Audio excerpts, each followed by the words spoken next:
Hi there, Tom Hall, Chief Economist of Barber ABI here. I'm here again with another weekly update on Covid-19's impact on the construction industry. First off, an apology. We'd been making an error in the last 2 weeks by adding the restarted projects to the confirmed open projects, whereas restarted projects are actually a subset of the open projects. Many apologies for any issues caused by this.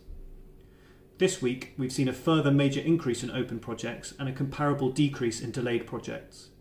The increase in open projects has numbered nearly 500, with a value of £13.4 billion.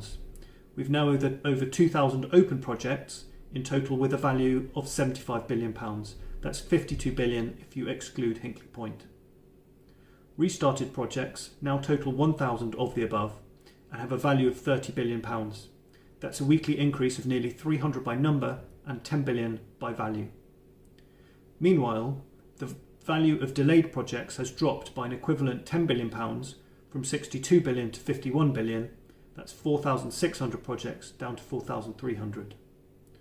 Once again, this week the increase in open projects has mainly been in the residential sector, with over £10 billion of the £13 billion increase. The infrastructure sector had the next largest increase with 1.7 billion. Across the UK, the changes are a bit more spread out, but London leads the way with £5 billion of new openings, while the South East, North West, East of England and the East Midlands have all seen increases of between £1 and £2 billion. In total, compared to their relative sizes, somewhat unsurprisingly the medical sector has the highest level of open sites, followed by the residential sector, whereas we have only a very few confirmed open sites in the industrial sector. We expect more large increases in activity over the next few weeks as more house builders and major contractors announce the reopening of sites.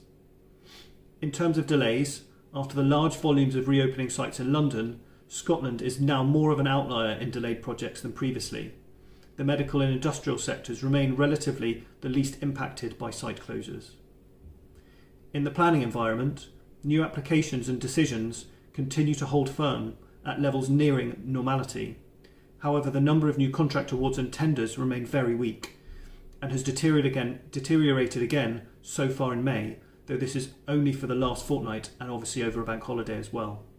Our research continues to find a majority of respondents concerned about on-site productivity under social distancing rules, and we continue to pick up new shortages of construction materials, though concerns in this area seem to be reducing slightly. We have noticed that sentiment may be shifting away from immediate concerns to the weakness of the planning pipeline, contractual disputes and financial resilience. As ever, we continue to monitor the situation. Please do contact us if we can help at all.